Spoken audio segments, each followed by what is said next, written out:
छात्रों का अभिनंदन करती हूँ।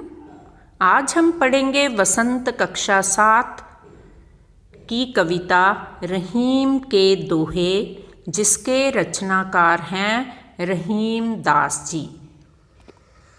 रहीम दास का संक्षिप्त परिचय जान लेते हैं। पूरा नाम अब्दुल रहीम खान खाना, जन्म सन 1556 ईस्वी, मृत्यु सन 1627 ईस्वी। दोहे पाठ प्रवेश करते हैं। प्रस्तुत पाठ में रहीम के नीतिपरक दोहे दिए गए हैं। हर एक दोहा हमारे जीवन की किसी न किसी स्थिति से जुड़ा हुआ है। ये दोहे जहाँ एक और शिक्षा देते हैं औरों के साथ कैसा व्यवहार करना चाहिए, वहीं मानव मात्र को करणीय अर्थात हमें कौन कौन से काम करने चाहिए और अकरणीय हमें कौन कौन से काम नहीं करने चाहिए, यानी कि आचरण की भी नसीहत यानी सीख देते हैं। इन दोहों को एक बार पढ़ लेने के बाद भूल पाना संभव नहीं और हमारे जीवन की विभिन्न स्थितियों का इन दोहों में सरल, सहज, सटीक चित्रण है। रहीम दास जी के दोहे लोगों के जीवन में सकारात्मक सुविचार के साथ साथ बहुत ज्ञानवर्धक भी हैं। कह रहीम संपत्ति सगे, बनत बहु बहुरीत, विपत्ति कसौटी जे कसे, सोई साँचे मीत रहीमा, सोई साँचे मीत। शब्दार्थ जान लेते हैं।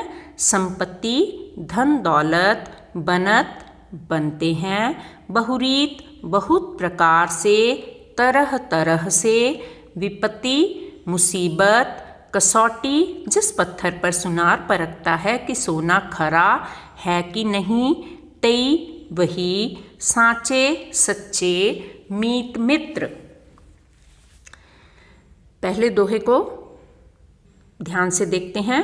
कह रहीम संपत्ति सगे, बनत बहु बहुरीति, विपत्ति कसौटी जे कसे, सोई सांचे मीत। इसका अर्थ जान लीजिए। रहीम दास जी ने इस दोहे में सच्चे मित्र के विषय में बताया है। वो कहते हैं कि अमीर या समृद्धिशाली के साथ सभी रिश्ते जोड़ने की कोशिश करते हैं, तरह तरह से उनके रिश्तेदार बनने की कोशिश करते हैं, अपने आप को सगे संबंधी बताते हैं, पर जो व्यक्ति आपके मुश्किल समय में आपकी मदद करता है या आपको मुसीबत से बचाता है, वही आपका सच्चा मित्र होता है। भाव मुसीबत में बचाने तथा मुसीबत में काम आने वाला ही सच्चा मित्र होता है। मुसीबत में असली नकली की पहचान हो जाती है। दूसरा दोहा देखते हैं। जाल परे जल जात बही, तजमीनन को मोह, रहीमन मछरी नीर को, तौ न छाड़ती छोह, रहीमा तौ न छाड़ती छोह। शब्दार्थ जान लेते हैं। जात जाता है, तजी छोड़कर, मीनन मछली, मछरी मछली, तौ उसका, छाड़ती छोड़ती, छोह मोह। जाल परे जल जात बही, तजमीनन को मोह, रहीमन मछरी नीर की, तौ न छाड़ती छोह।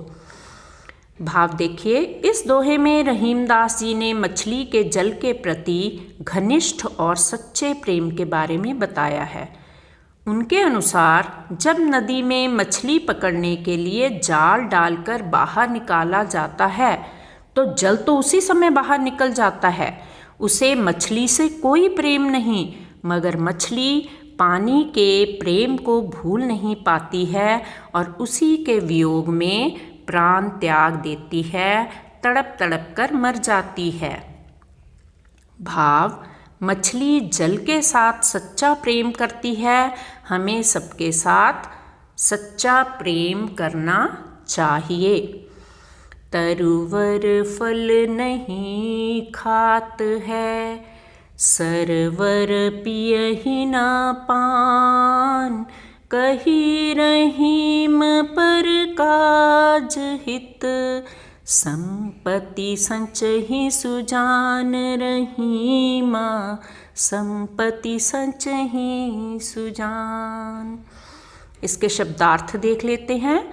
तरुवर पेड़, सरवर सरोवर, पियहि पीना, पान पानी, परकाज दूसरों का काम यानी कि परोपकार, संचही इकट्ठा करते हैं, जोड़ते हैं, जमा करते हैं, सुजान समझदार सज्जन।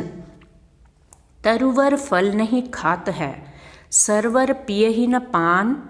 कह रहीम पर काज हित, संपत्ति संचहि सुजान।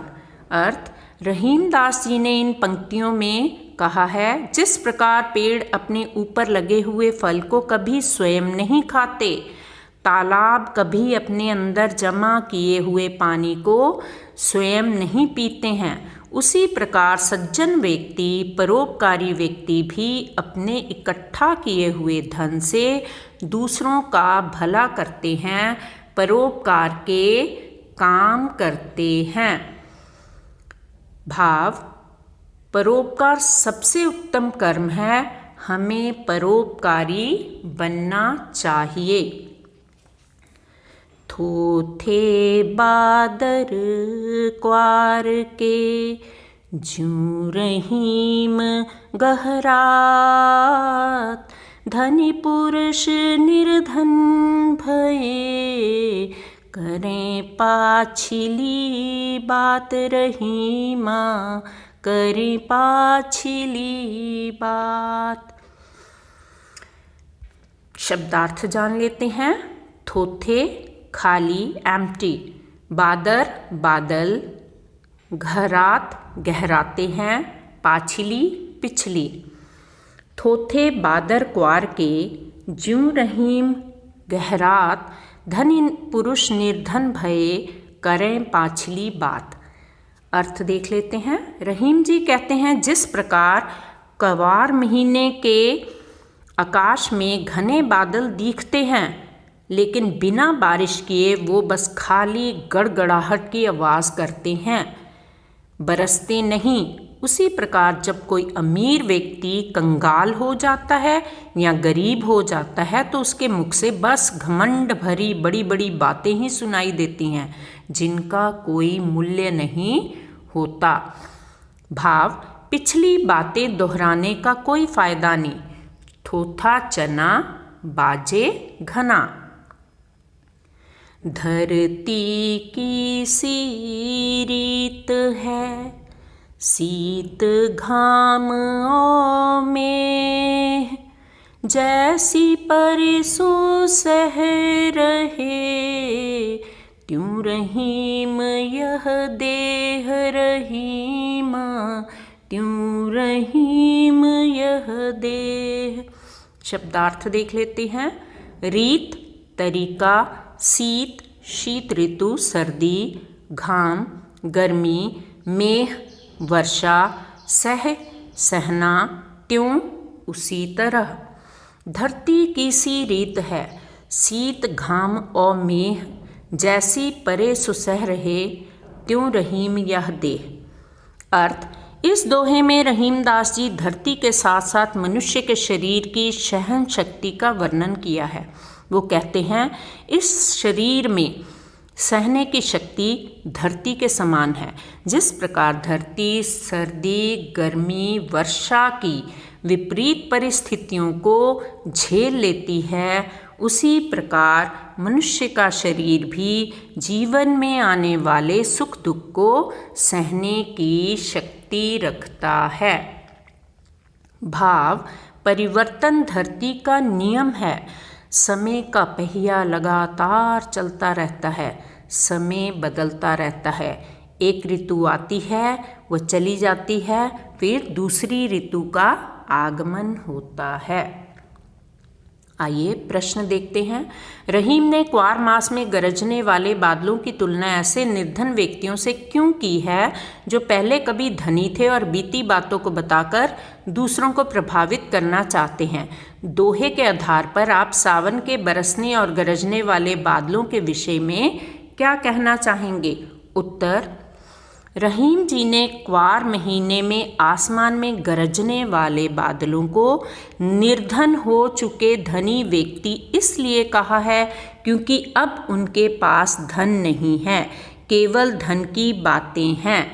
खाली बादल बरस नहीं सकते।